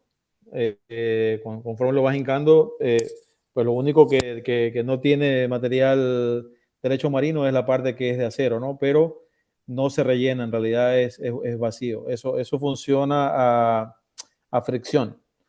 La penetración, lógicamente, depende de la información geotécnica de cada sitio, pero está entre 25 y 40 metros, dependiendo de la ubicación de las diferentes posiciones. Um, con referencia a la longitud total, a ver, uh, la torre más o menos empieza 33 metros encima del agua y la pieza de transición, yo diría que tiene aproximadamente 20 metros. ¿Okay? Y el monopilote también, la conexión entre el monopilote y la pieza de transición no es en la parte de arriba del monopilote, sino que la pieza de transición entra un poco, ¿no? Entonces sí hay monopilotes que tienen más de 100 metros de longitud, pero no todos. Depende de la penetración, depende de la profundidad de agua para la longitud total. Habría una diferencia entonces, por ejemplo, en la presa antitempestades en Delft, en Holanda, los pilotes que soportan las cortinas, que son la llamada presa antitempestades, em, fueron huecas obviamente para transportarse y luego mediante una técnica de catamaranes muy grandes se los cimentó en los sitios definidos y se abrieron unas compuertas para primero que ingrese agua para dar una primera estabilidad, pero luego fueron rellenados con material marino para que tenga una mayor solidez, ¿no? Un mayor peso que resista los embates marinos, que también es el caso de estos aerogeneradores, ¿no? Deben tener unas corrientes fuertes. Y con la última preguntita que hago ¿cuáles fueron las razones para que se ubique a 46 kilómetros, era, ¿no? 44 kilómetros fuera de la costa, la más cercana, y 68, la más larga? Es tal vez por alguna razón de la topografía submarina que hacía que sea menos profundo ahí el mar. Sí, la pendiente en la costa de Virginia no es tan pronunciada, entonces, claro, muy buena observación, ¿no? 44 kilómetros mar adentro, la profundidad de agua que tiene es aproximadamente 25 metros, 40 metros en la parte más alejada del sitio, ¿no? Lógicamente, entre más te alejas de la costa, el viento, el factor el recurso es más fuerte, ¿no? La velocidad del viento es más fuerte y el viento también es más estable. Entonces, idealmente, te gustaría alejarte más de la costa conforme sea posible. Sin embargo, entre más profundidad tiene, más complicado se vuelve el proyecto. De hecho, una de las cosas que se espera que se termine de desarrollar en los próximos años, yo diría en los próximos 10 años, es lo que se llama energía eólica marina flotante, en la cual las cimentaciones de los aerogeneradores son flotantes. Eso ya existe en la industria del petróleo. En el petróleo se instalan campos en profundidades de agua de 2 kilómetros. Y bueno, de nuevo, eso está siendo desarrollado. Hay varias compañías que tienen proyectos pilotos para desarrollar el tipo de cimentación flotante que se necesita para poder hacer eso. Eso se necesita, por ejemplo, para desarrollar proyectos de energía eólica marina en las costas de California o en las costas de la costa oeste Pacífica. del Pacífico, correcto. Sí, sí, sí. Perfecto. Gracias. Tienes algunas felicitaciones en el chat y al mismo tiempo tienes algunas preguntas. Rafael Quinjín pregunta, ¿cómo controlan la correcta ubicación de los componentes al momento de instalar? ¿Qué tipo de equipos de precisión como estaciones total u otros utilizan? Sí, lo primero fue lo que mencioné. Estos barcos especializados tienen un sistema de posicionamiento que se llama DP2. Entonces, eh, tienen varios, no sé cómo es el término en español, thrusters en su casco que permiten movilizar el barco en varias direcciones. Entonces, son muy precisos, ¿no? Luego, estas compañías que trabajan en la instalación de estos componentes han desarrollado ingeniería con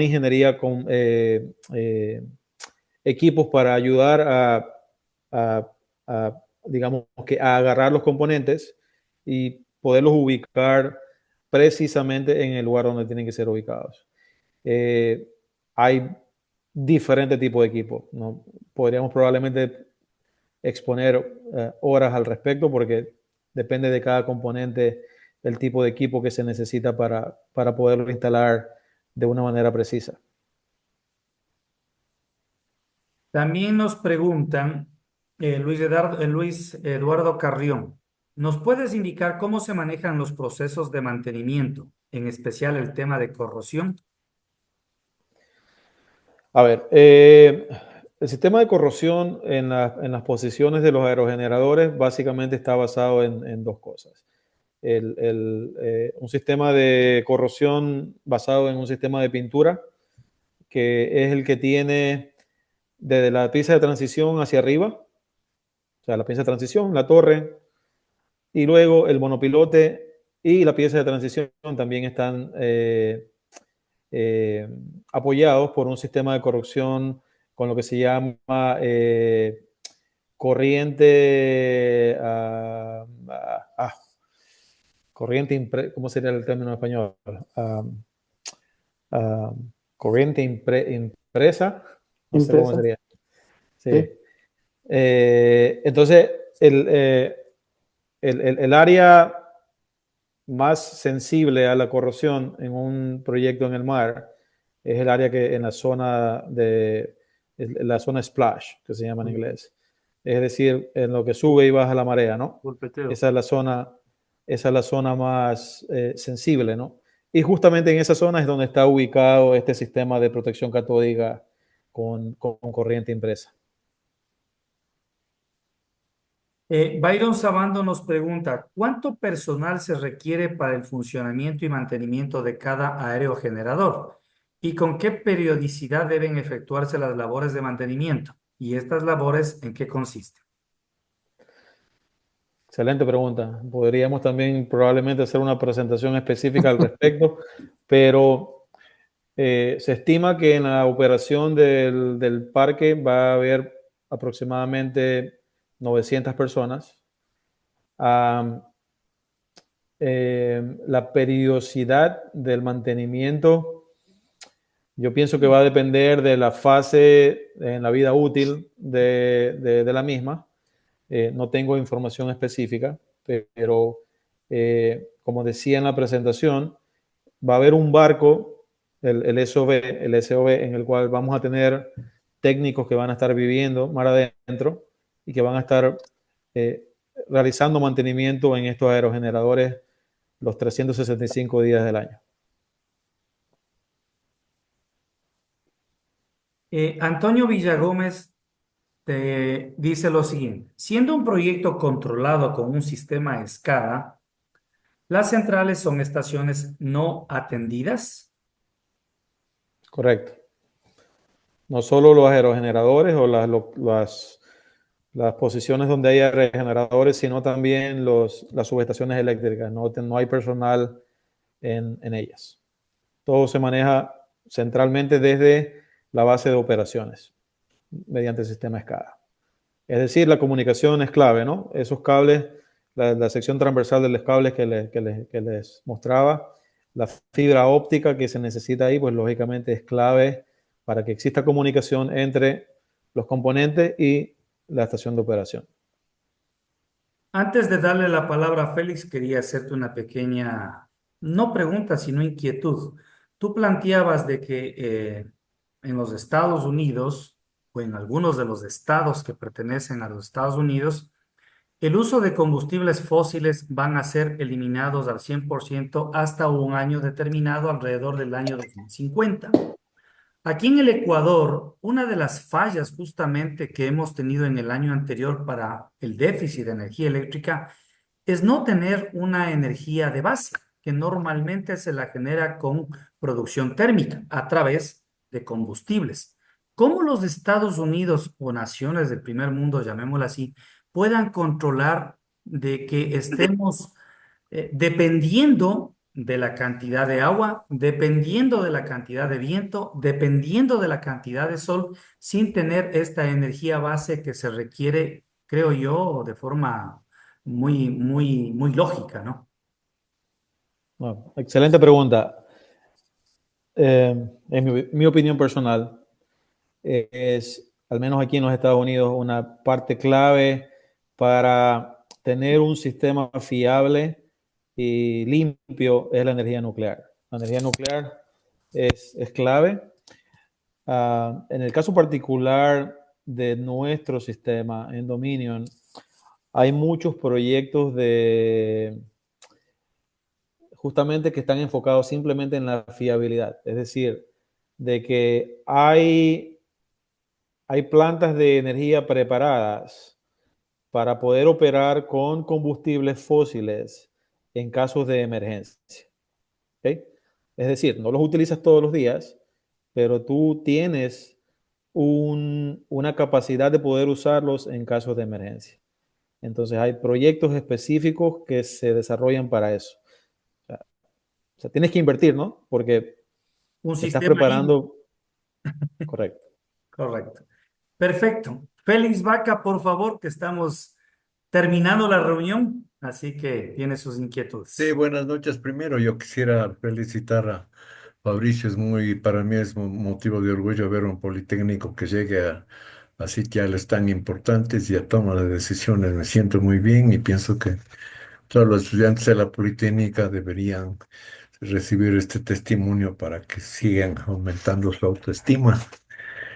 Bueno, lo mío rapidito. Primero, no soy experto en eso, no son inquietudes más de índole muy general, porque yo no tengo idea y no conozco muchas de estas cosas. Sin embargo, mientras estaba escuchando, estaba pensando en lo siguiente, ¿no? El estado de Virginia está en el Océano Atlántico y está al norte y está lejos de las amenazas que son las más importantes, ¿no? Por ejemplo, en esa parte no existe amenaza sísmica. Y segundo, no existe, como es más al sur, el tema de los huracanes, ¿no? Y de los tifones y todo eso. Entonces, es un sitio un poco privilegiado para poder entonces hacer esta labor offshore. ¿Qué pasaría en nuestro caso? Porque nosotros, en cambio, estamos en el Pacífico, ¿no? Por ejemplo, puede haber más, cuando yo pienso en esos pilotes submarinos yo pienso en las corrientes marinas, ¿qué les afectarán? ¿No? Porque por acá tenemos las corrientes marinas más importantes y sobre todo nosotros acá tenemos amenaza sísmica, porque por el Pacífico estamos como el cinturón de fuego del Pacífico, ¿no? Entonces, no sé, por ejemplo, aquí en nuestro país, digamos, hay la fosa de las Marianas, ¿no? Que a 30 kilómetros de Esmeraldas la profundidad es increíble, ¿no? O sea, creo que no sería, no sé si sería, por ejemplo, imposible hacer una, digamos, unas áreas, un trabajo offshore ahí, cuando existe precisamente esta falla, ¿no? Entre la falla sudamericana y la placa Nazca, ¿no? Entonces, en eso estaba pensando, no sé si podría aportarnos con alguna idea al respecto, ¿no? Porque para nosotros es un poco difícil, entonces, por la geografía, por la topografía, por la cuestión de la amenaza, sobre todo, ¿no? La falla de subducción que nosotros tenemos, que está apenas a 30 kilómetros de Esmeraldas, ¿no? No, muchos saludos, ingeniero Vaca, y muchas gracias por sus palabras. Fue mi profesor también, igual. El ingeniero Barahona, muchos saludos. Lo veo por ahí. A ver, en Virginia en realidad sí hay sismos, son menores. De hecho, aquí cerquita de donde yo vivo hubo un sismo hace 2 semanas. Y la amenaza de los huracanes también existe, no en la misma magnitud y frecuencia de Florida o de Texas o de Luisiana, pero sí existe. Y todos estos estudios son parte de los estudios que se tienen que realizar en un proyecto de esta magnitud y de esta envergadura, ¿no? De hecho, nosotros realizamos un estudio de huracanes en las cuales se analizaron todos los eventos de los que se tienen registros en la historia en la zona. Y todo eso se consideró en el diseño, ¿no? Con referencia a su pregunta específica con respecto a Ecuador, lógicamente, de nuevo, eso tendría que incorporarse en el estudio, como se incorpora en el estudio cuando estás tratando de ubicar una represa o algo por el estilo, ¿no? No es diferente. El proyecto offshore tampoco tiene que ser tan mar adentro, ¿no? Porque, de nuevo, no se complica cuando la profundidad de agua aumenta más de 40 metros específicamente. Entonces, es cuestión, de nuevo, de considerar todos los parámetros en la ubicación. Lógicamente, una parte clave es el viento, ¿no? ¿Dónde está el viento? ¿Dónde está el recurso viento? Porque no te sirve de nada instalar aerogeneradores si no tienes el viento. Entonces, esa es la parte clave. Y lógicamente, pues si ya tú dices, mira, tengo buen viento en el frente de Esmeralda, qué sé yo, a 5 kilómetros mar adentro. Si tienes buen viento a 5 kilómetros, no necesitas irte de 30 kilómetros mar adentro para evitar la falla, ¿no? Es cuestión, de nuevo, es igual que cuando estás haciendo una represa, ese sería el mejor ejemplo. Todos esos factores tienen que ser considerados. Gracias. Perfecto. Bueno, Gustavo, démosle chance a Gustavo como tu ex profesor. Démosle el gusto de hacerle llegar un ferviente saludo, Fabricio. Qué gusto verle. Está prosperando como un politécnico de excelencia. Eh, Ahora estoy un poco vinculado con el Colegio de Ingenieros y quisiéramos tener en la lista de los conferencistas VIP a usted. Le hemos de estar molestando para que o nos repita esta conferencia o si tiene algunas otras un poco más simpáticas y a que nos ofrezca algún momento. Igual le molesto a Roberto, pues que está ahí todo cómodo. Y ojalá eso pueda difundirse entre los profesionales que eh, están ahora, especialmente a los nuevos, a los recién salidos, cómo necesitan este tipo de conferencias para que su cerebro se abra un poquito más de lo que se les forma en la universidad. Nuevamente, Fabricio, mis felicitaciones y agradecimientos por su brillante conferencia. Gracias, Patricio, por darme la oportunidad de saludarle a Fabricio. Gracias. Muchas gracias, ingeniero Barahona. Y sí, aquí Roberto Núñez es el manager. Y está muy cómodo porque le veo con frío, pero bien sentado, Roberto. No, Orlando, Así Roberto, es. Palante creo que quiere manifestarte también unas palabras. Orlando, de los Verdes. No, solo quería nomás saludarlo a Fabricio realmente y un gusto verlo a los tiempos, compañero igual de mi época de clases y solo felicitarlo, realmente la charla súper interesante y lo que dijo el ingeniero Barahona es lo que están en un área diferente, es decir, estamos acostumbrados a las estructuras convencionales, edificios, casas y Fabricio está en algo diferente. Súper chévere y más que nada una energía renovable, es decir, una energía que que es muy interesante y va a futuro. Entonces realmente solo quería eso, solo saludarlo nomás, mandarle un abrazo y decirle qué chévere, me alegro por ti, me alegro por la gente que está haciendo esto y Mauricio, un abrazo nada más, solo es una mascarilla. Muchas gracias, saludos Orlando. Espero que estés muy bien. Gusto de verte igualmente. Muy bien, gracias. Bueno, Pero no a se le nombre del grupo reconoce de a Orlando ingenieros, que le falta el vaso, oiga. no, ya le vamos a hacer brindar. Orlando siempre termina la conferencia brindando. A nombre del grupo de ingenieros civiles y ambientales de la Escuela Politécnica Nacional, agradecerte profundamente, Fabricio, y al mismo tiempo felicitarte. Las palabras expuestas por Gustavo y algunos colegas más es muy gratificante para los politécnicos, para los ecuatorianos en general, de que tú estés en estos niveles y especialmente de estas energías renovables que mucha falta le hacen al mundo en general, ya que de esa manera podremos detener de alguna manera el famoso cambio climático que estamos soportándolo. Los ejemplos están dados en los mismos Estados Unidos con la gran cantidad de incendios y obviamente este tipo de energías que son consideradas limpias, sin uso de todos los combustibles correspondientes, nos permitirán tener una mejor calidad de vida en general. Y también lo manifestaste, había unas grandes preocupaciones sobre el impacto ambiental que generan a la vida marina, pero tú nos has dado ejemplos de lo cual un poco descartamos este prejuicio que normalmente lo tenemos. Como te vuelvo a repetir, reiterarte, agradecerte. Ya Gustavo te está comprometiendo para las charlas en el Colegio de Ingenieros Civiles y Ambientales de Pichincha y obviamente te estaremos molestando también para otro tipo de charlas y estaremos en contacto.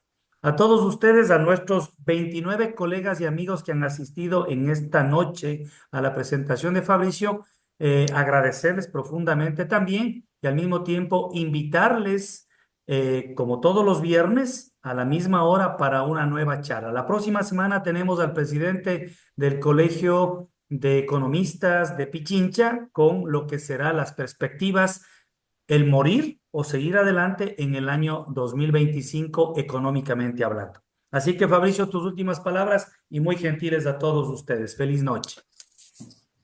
No, muchas gracias a todos por la oportunidad y por permitirme compartir. Este proyecto en realidad para mí es un sueño poder participar. Es un reto muy grande, súper emocionante y me encanta presentar acerca de él. Así que sí, en cualquier momento si puedo tratar de transmitir el mensaje y la emoción y tratar de inspirar a otras personas, pues 100% en línea con eso. Y nada, cualquier cosa que necesiten de mí me pueden contactar. Yo conversaba con Patricio, lamentablemente no me puedo comprometer a participar en las conferencias frecuentemente, pero estoy a la orden de nuevo si cualquier cosa que pueda responder, que pueda asesorar. Patricio, Roberto tienen mi información de contacto y estaré dispuesto a hacerlo. Seguro que sí. Así que ahora sí, Orlando, salud por el conferencista. Salud. Saludos, Fabricio. Saludos, Salud. Fabricio. Buen fin Gracias de a semana. todos. Gracias. Un abrazo. A Inicio ya le mandé un correo para conversar lo de Ingenieros Sin Fronteras. Gracias a todos. Gracias, gracias, Remy. Gracias. Ya lo tengo anotado. Chévere Gracias. conferencia. Estamos en Saludos, contacto. Fabricio. Gusto. Un abrazo. Gracias, gracias a Fabricio. todos. Gracias. Buenas Una noches. buena noche a todos. Buenas noches. Felicidades, una buena noche. Una buena noche.